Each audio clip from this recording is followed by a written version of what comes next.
Good day. For this session, we are going to tackle consolidated financial statement, and that is the statement of financial position at the date of acquisition. Our source is still the book of Guerrero, so take note, this is just for educational purposes that we are doing this particular discussion or discussions. All right, so make sure that you are already done with viewing of business combinations so that such will serve as your background for these discussions. So take note that, as you can see on the picture, consolidation, what are we consolidating? It would be the statement or statements of financial position of both the parent and subsidiary. As a review, we have known that in a business combination, there are basically two types of them or such. It's either one, acquisition of net assets, or two, acquisition of stocks. So in acquisition of net assets, the acquirer, which is the acquiring company, acquires another entity or company that is the acquiree. The former will continue to exist while the latter will cease to exist. Or in another situation, both will cease to exist and another one will be formed. So the first situation wherein one entity, the acquirer, continues to exist and the acquiree ceases to exist, that is called a statutory merger. While a statutory consolidation is that the two entities, the acquirer and acquiree, both of them will stop or cease to exist, and then another entity is formed. On the other hand, the second major type is acquisition of stocks, wherein a certain entity, the parent, or called the parent, acquires another entity that is a subsidiary. Both of them will exist or continue to exist, but for the purpose of preparing the financial statements, then we are going to apply rules of IFRS 10 rather, or PFRS 10, and that is consolidated statement of financial position, date of acquisition as the topic. And the title of IFRS 10 is, of course, consolidation. All right, or consolidated financial statements. Okay, so to continue, to consolidate basically is to combine the books of accounts and the specific account titles of two or more entities, both the parent and the subsidiary. So the company that acquires another entity and has the controlling interest is called the parent, while the entity that is being controlled by the former, or the entity that is acquired in terms, of course, of stocks or shares by the former, is called subsidiary. To have control, of course, there must be majority ownership of shares, and that is more than 50% or 50 plus 1%. Although it's possible to acquire all shares of the subsidiary. So in that case, there wouldn't be the so-called non-controlling interest, formerly known as minority interest. So a controlling interest is that percentage of shares of the subsidiary that is acquired by the parent. So say, for example, that's 60%. So that's more than 50%, thereby achieving control, presumably. Although we have said that there could be exceptions, but if the problem is silent, we simply assume that such is true or correct. And then if the parent acquires, for example, 100% of the subsidiary stocks or shares, then that simply means that there is no there is no non-controlling interest, and then only controlling interest that is 100%. Okay. Then in terms of recording, so the parent will record the acquisition of stock by debiting an investment in subsidiary account in its accounting records. And then the subsidiary, of course, will continue operating, prepare its own books of accounts, and continues to prepare also the financial statements, present them separately. But then we need to consolidate the financial statements of the two entities, the parent and subsidiary, once control has been there or established, because basically, effectively wise or economic entity concept or accounting entity concept wise, we can view them as one entity in the eyes of the general public. So that's the point of consolidation. And then we also have to take note that the nature of consolidated statements here before we proceed. So again, the subsidiary continues to exist. The parent, of course, is there, would really exist, because the question is normally as to whether the subsidiary would exist. So the two of them will prepare their own books of accounts, but we will consolidate them as a whole. So in other words, the consolidated financial statements will just be, in a way, just to formalize that there is a single economic entity and that there is, in a way, the combination of the entities as a whole. However, we can then say that this is not necessarily like an entity that is legally binding or that is really filed with SEC. So this is just for the sake of economic substance over legal form.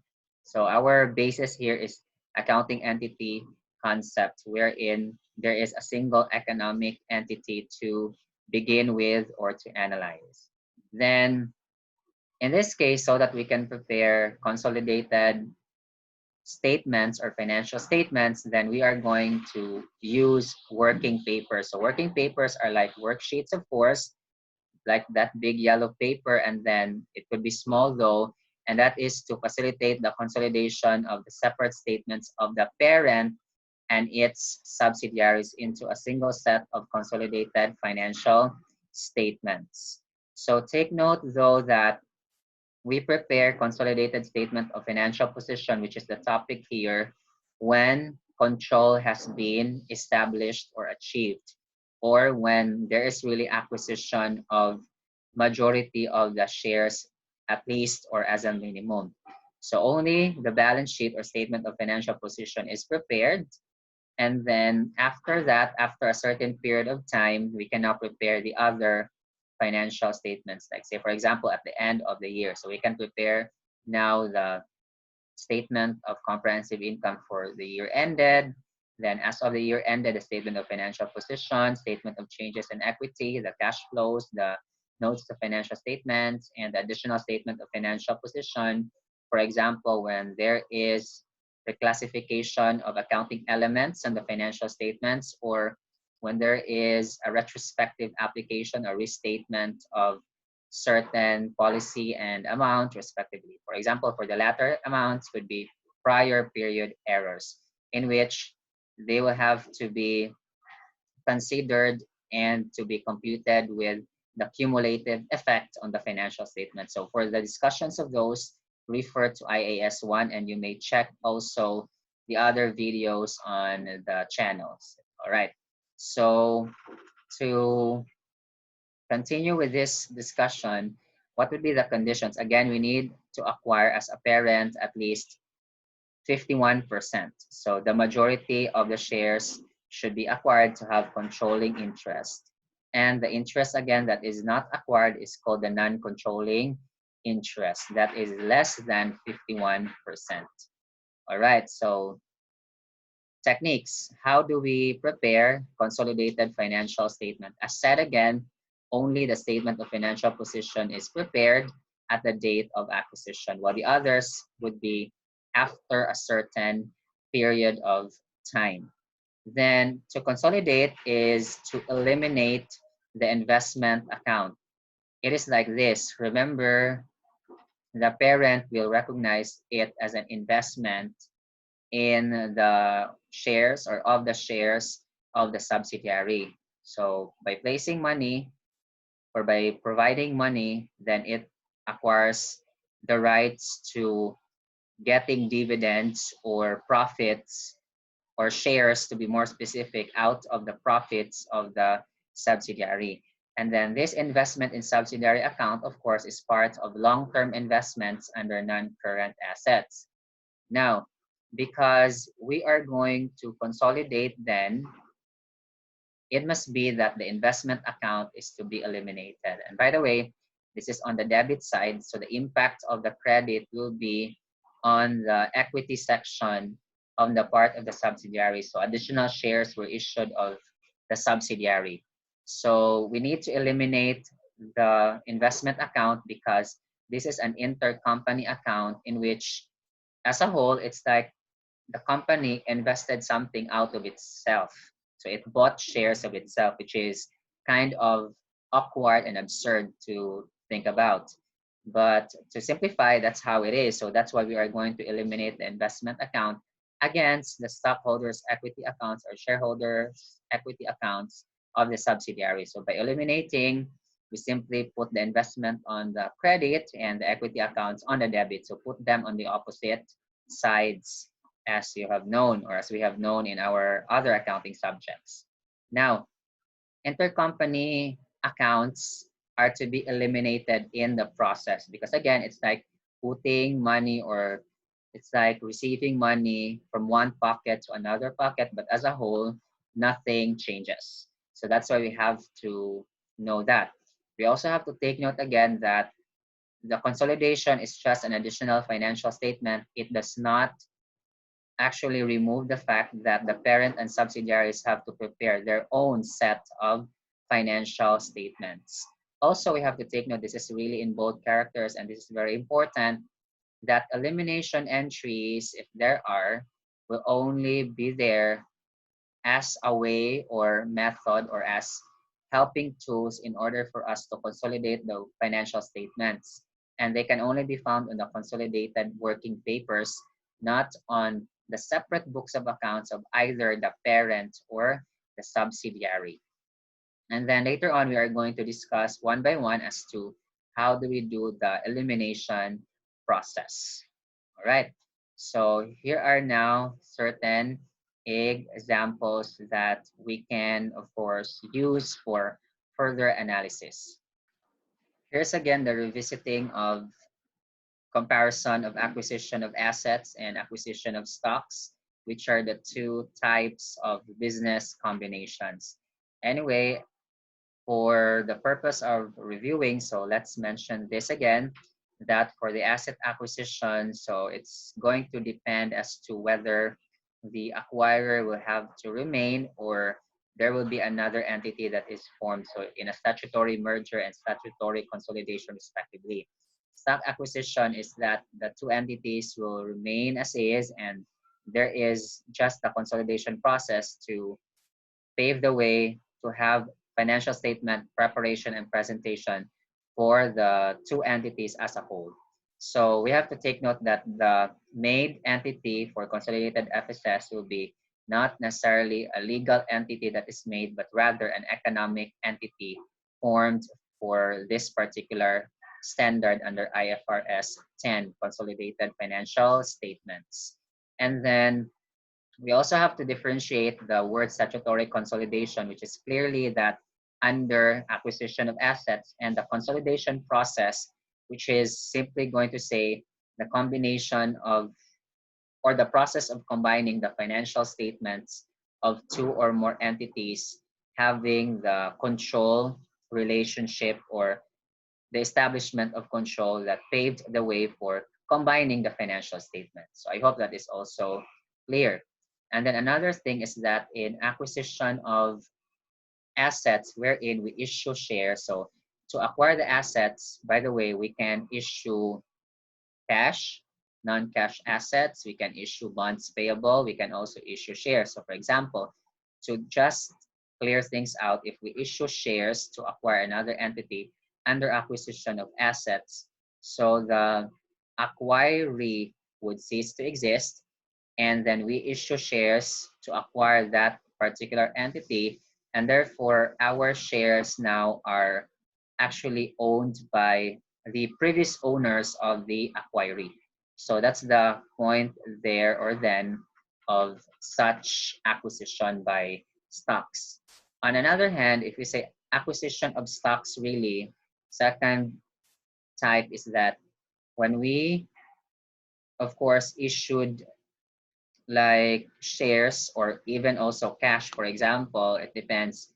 The point is that the acquiree, that is called subsidiary now, of course, will be that when we acquire the shares of that particular entity, so we become owners of that particular entity. So that's the point also. In acquisition of assets, it seemed that by acquiring that particular entity or company, actually certain things would happen. All right, so just to clear that out also, furthermore, if we say acquisition of assets, remember we can, of course, again, issue any resource that the entity can provide. For example, if, let's say, in acquisition of assets, we provided any resource, cash, non-cash asset, bonds, except shares. So for example, because shares could be tricky, so except shares, then in that case, we just acquired that entity, and that entity becomes part of the parent or the acquirer, and that's acquisition of assets. But if we acquire assets of another entity through issuance of shares. So the previous owners of those particular entity that is acquired, the acquiree will become part as owners of our corporation. And our corporation there is the acquirer because that's how it goes. When we issue shares, so we are inviting investors. So the previous investors or shareholders of the acquiree will form part of the acquirer. So it's like they're absorbed. On the other hand, if we say stock acquisition, we can also do, for example, payment of cash. We can also do payment of non-cash assets, issuance of bonds, or issuance of shares. So all other else except shares, because again, shares could be tricky in acquisition of stocks or stock acquisition. If we do the giving of the resources except stocks, then it is in effect that we are investing in that entity, the subsidiary, and we become investors of that particular entity. On another hand, if we issue shares for us to be able to acquire the subsidiary, then it is like this. There are two ways now. Remember, accounting is a two-way perspective. Perhaps you're just focusing on one area, but to dig deeper, it is like this. We become investor of that entity, and then in the same sense also, because we are issuing shares, so the shareholders also of the acquired company, that is the subsidiary, will become part of the parent. So it's going to be a vice versa thing. However, for the sake of illustration, so we just simply have to focus on one side then. All right. Then in stock acquisition, if there is less than 100% acquisition, so there is non-controlling interest. And it is true that in acquisition of assets or assets acquisition, there is no non-controlling interest because we have to acquire the business 100% for acquisition of assets. And as a review, so this is already exhaustively discussed in business combinations. However, just for us to take note that in combining the financial statements, especially the statement of financial position at date of acquisition. So the subsidiaries, assets, and liabilities which are identifiable should be at fair values. And then the parent, which is P company, it's easy to analyze here because the P stands for parent, while S stands for subsidiary. Subsidiary is at fair value, while parent is at book value, and those two will be combined. Then, so look at the following amounts. Then part two, in order to record the acquisition of P company of S company's net assets under acquisition of assets. So simply debit all assets, credit the payable or liabilities, and then also credit the contra asset accounts. For example, if this is the usual, but because this is business combination, so remember, no more contra asset accounts because the values are at fair values. So I hope that is also to be reminded about no more contra accounts. And then credit cash because this is through cash. If This is through acquisition of shares or stocks, or issuance rather of stock. So if this is acquisition of stocks, of course, it's going to be another entry. But then this is acquisition of assets. So if the parent then going back will issue shares to acquire S company, so the credit here would be ordinary shares, for example, and the excess of fair value over par value will be the share premium, formerly known as additional paid-in capital. Then to prepare the consolidated financial statement, especially again statement of financial position because this is at the date of acquisition. So we have the heading here. The heading, supposedly this is at the center or middle. So name of the parent. Remember, S company, the acquiree is actually to be dissolved and liquidated. So it would no longer exist. Everything is absorbed by the parent. Then statement of financial position, no need to put this one. Then as of December 1, 2013. And then debit or place here all the assets, current and non-current, and then liabilities, current and non-current, and the shareholders' equity account. So we can also notice here that in this case, when we combine, so this would be at fair value, simply combine. So when we consolidate, we simply have to combine like items, so plus.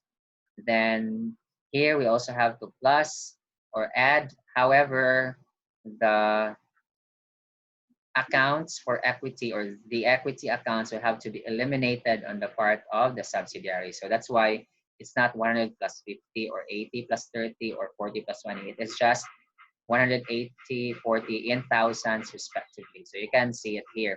So that is the point that we are going to eliminate the equity accounts of the subsidiary or acquiree if acquisition of net assets.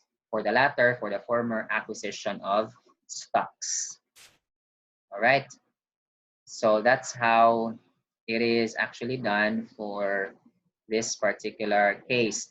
Then also take note that these amounts, remember how much was the amount of acquisition to acquire? That was 100,000. So cash is reduced by 130,000 or two rather, reduced to 130,000 by deducting 100,000 from 230,000 pesos value of cash of B company. S company has zero cash. This is just an example though, because in real life, there could be value also here of S company. Okay, so that's how it is for acquisition of the net assets the first time. Now, what about if stock acquisition?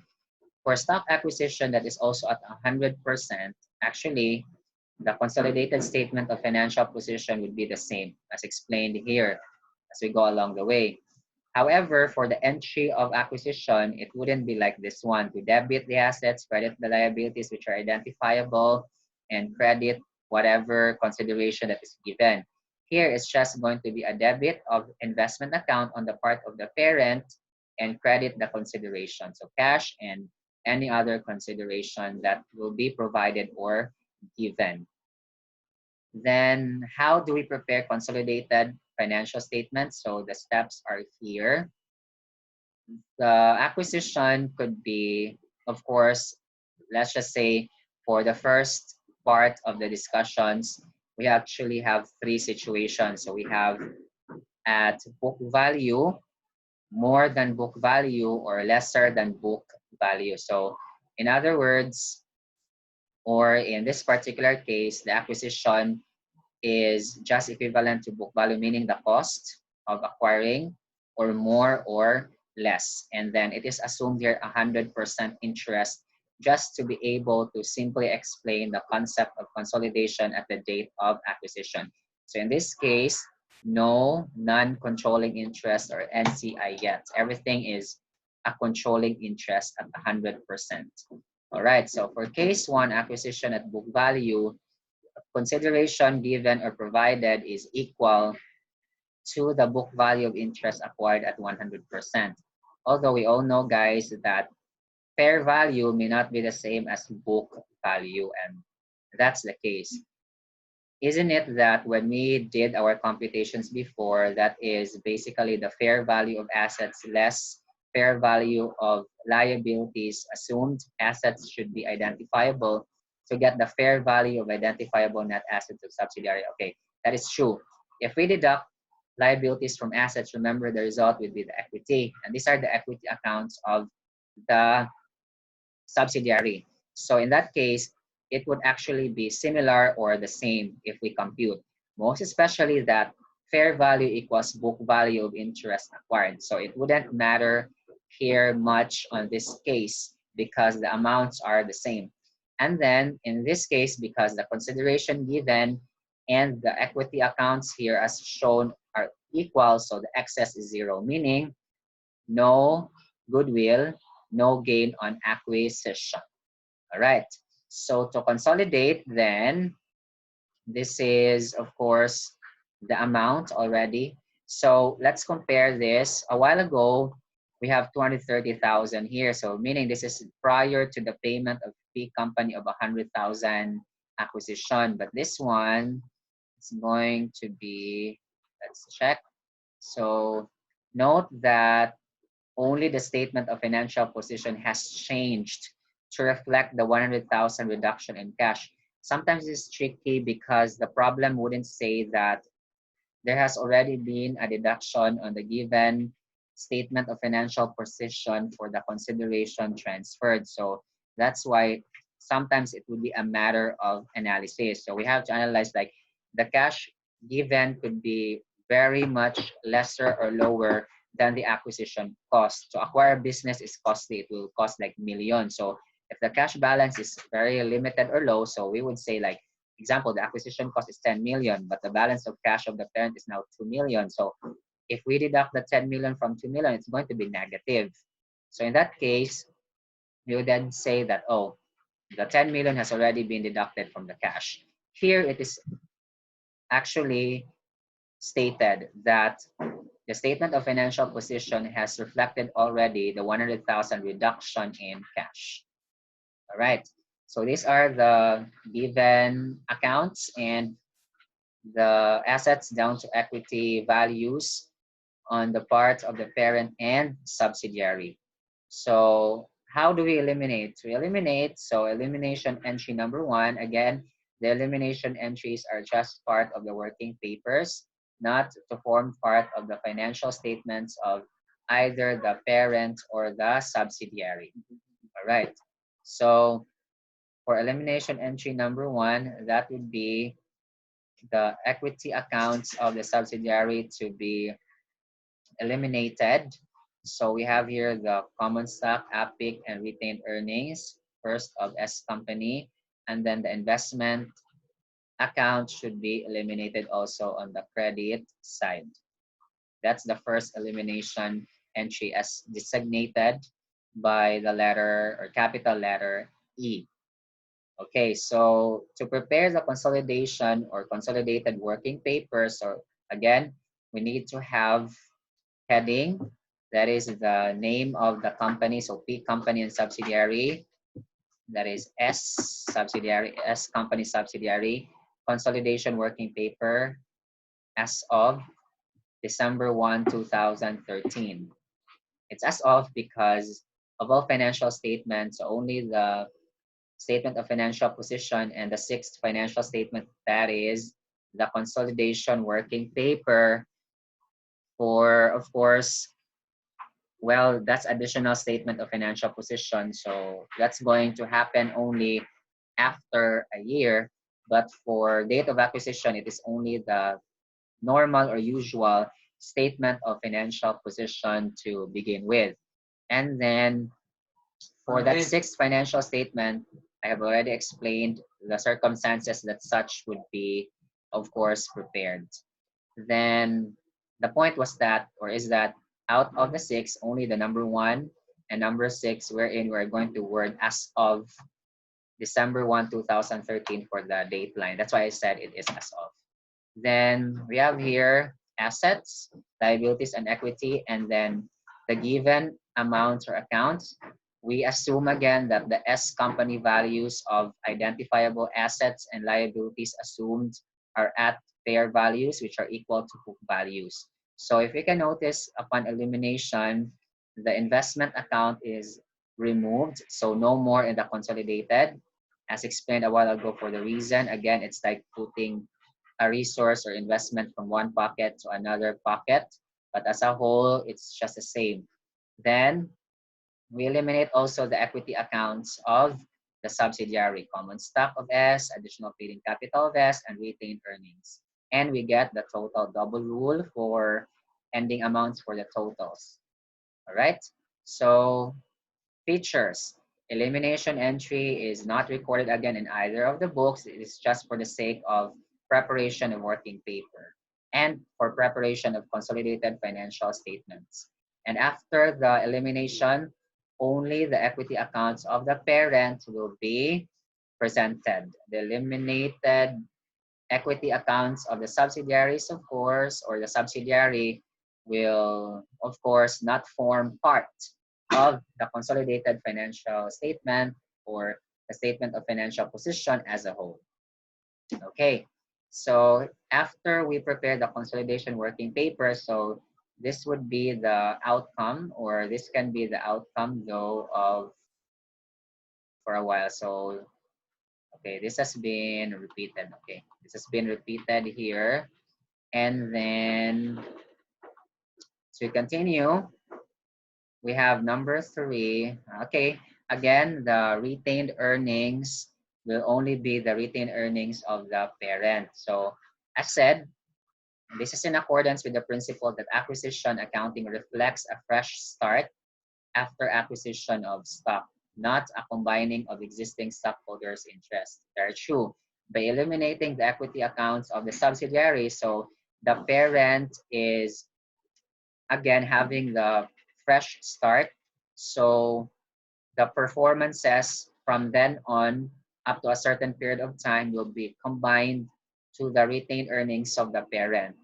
Whereas for the subsidiary, such would not be shown or reflected at this point in time. Again, because this is at the date of acquisition. Subsequent to date of acquisition, there will be impact on the performance of the subsidiary, most especially if there is non-controlling interest. For the controlling interest, normally no question on the sense that we acquired 100%. So everything will have to be combined later on. Then number 4, this is the case that the amounts in the consolidated column reflects the financial position of a single economic entity. Okay, I said, like the consolidated amounts will be as a whole or for the company as a whole. And this company is through substance over form concept. And then here will be the consolidated statement of financial position. We can basically compare this with acquisition of assets, and we can notice that they are the same or similar. If we can just go back to that part here, this one. So forgive me guys if ever some parts are not clear, but it's basically the same. So I said a while ago, it's really true that if we talk about acquisition of net assets and or versus acquisition of stocks at 100%, then the amounts will be the same. All right. So hopefully that is clear for the case of acquisition of stocks in which the book value equals fair value and the acquisition cost equal also the book value. Right. So what if we acquire the, all right, so in this case, the fair value is still equal to book value of the identifiable assets and liabilities assumed, or the net identifiable assets or the identifiable net assets acquired by the parent of the subsidiary. Actually, the term that is better, but I am using a lot of terms because what if they will be used in questions and they are used anyway by a lot of authors?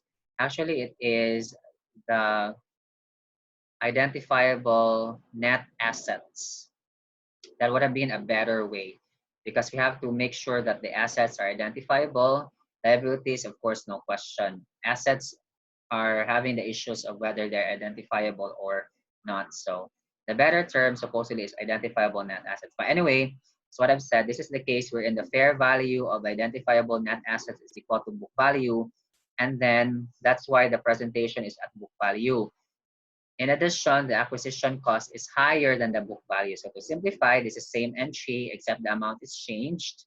And then we have here the consideration given that is 110,000, and then the same 100,000 for the book value. So the goodwill is actually 10,000 pesos. Affected asset accounts would be cash, 120,000, and investment in S company, 110,000. So the excess is goodwill. Of course, we have known this in business combinations that when the consideration or acquisition cost is higher than the fair value of identifiable net assets of subsidiaries, so the result is goodwill. All right, so that's why in working paper elimination entries, in the previous one, for example, when the acquisition cost is just equal to the book value, which is also equal to fair value of identifiable net assets of subsidiary. So that's why the very reason that we are having here goodwill on the debit side now. A while ago, no goodwill or gain on acquisition. Goodwill is actually an intangible asset, so debit. Debit the equity accounts of the subsidiary for this to be eliminated, and the non-current asset account investment in subsidiary, which is S company, should be eliminated and place it on the credit side. Then this would be the consolidation working paper. And to actually take note that cash is at 120,000. That is already net. So meaning, as said here, after the above entries has been posted. So meaning, after we deduct 110,000, the cash is 120,000. If we can recall, the balance of cash is 230,000. So minus 110,000 is 120,000. Simply add combined line items, which are like or similar line items. Eliminate, of course, the investment in S, but thereby recognizing goodwill on the debit side. And on the consolidated, it will, of course, form part, while zero, of course, investment in S company. Also, same, we eliminate the equity accounts of subsidiary, and only the equity accounts of the parent would form part of the consolidated financial statements. And everything should be balanced before and after eliminations. Now, what is the lesson or learning point here? We can say that goodwill, unlike with acquisition of assets, wherein goodwill is really presented there and is shown in the records of the parent or acquirer. Remember, the acquirer is dissolved, so acquirer will record the transaction and goodwill is presented, even also in the case of gain on acquisition. But for the case of acquisition of stocks, the goodwill is not presented on either of the books of the parent and or subsidiary, but the goodwill is just there on the consolidated financial statements as shown. So they cannot be seen, of course, on the separate financial statements of both the parent and subsidiary. So that's the difference here. And I already summarized what I've said from a while ago to these items. So similar with the previous example, case one, except again that there is now goodwill. Then this would be the consolidated statement of financial position, the same, except that goodwill is now under non-current assets. And you can know the same total, of course. With the totals, I mean assets and liabilities and equity. Next, what if same fair value equals book value, but the cost of acquisition is less than the book value that is equal to fair value? The case is a result of gain on acquisition or a bargain purchase. This is already a review of business combinations, everyone. Now for the investment, it is at 80,000 for 100% interest. So 230,000 minus 80,000 is 150,000.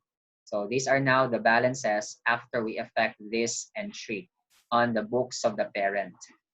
Then to compute the difference, that is the cost or consideration given less the equity accounts of the subsidiary to get the gain on acquisition. to eliminate, so eliminate the equity accounts of the subsidiary, eliminate the investment account of the parent, and credit for the gain. We can notice here that the retained earnings is credited because the books of accounts of the subsidiary has already been closed. In fact, we are only seeing the statement of financial position showing the equity accounts. In that case, the books of accounts have already been closed. But if this is like the middle of the year, we can use or still use gain on acquisition. Anyway, for consolidation working paper, so same, except that cash, of course, has been a different amount. So it has moved to 150,000 because of lesser acquisition cost. Then investment in S company is eliminated. No goodwill in this case is gain in acquisition. It's either goodwill or gain. The gain is here presented as an addition to the equity account of the parent, while the equity accounts of the subsidiary are eliminated in the process. Okay, for the consolidated statement of financial position, so we can now actually prepare as such. So from here, it's not shown here because it's a different discussion now, but we can actually copy the values here and following the format of how to prepare a good and properly done or made statement of financial position with a complete heading. So name of the company, P company, and S company subsidiary, consolidated or consolidation working paper here. So for the financial position, it will be the statement of financial position or consolidated statement of financial position as of December 1, 2013. I would prefer then consolidated statement of financial position to compare that with a separate statement of financial position of either or both parent and subsidiary and or actually. Then of course liabilities from assets, current and non-current liabilities also, and equity accounts of the parent. So again, same format with the previous two examples with acquisition at book value and acquisition with more than book value. All right. So that's it, or that's the end for the first part or part one of consolidated financial statement for the statement of financial position at the date of acquisition. Then see you next time or see you in the next session. Thank you and God bless.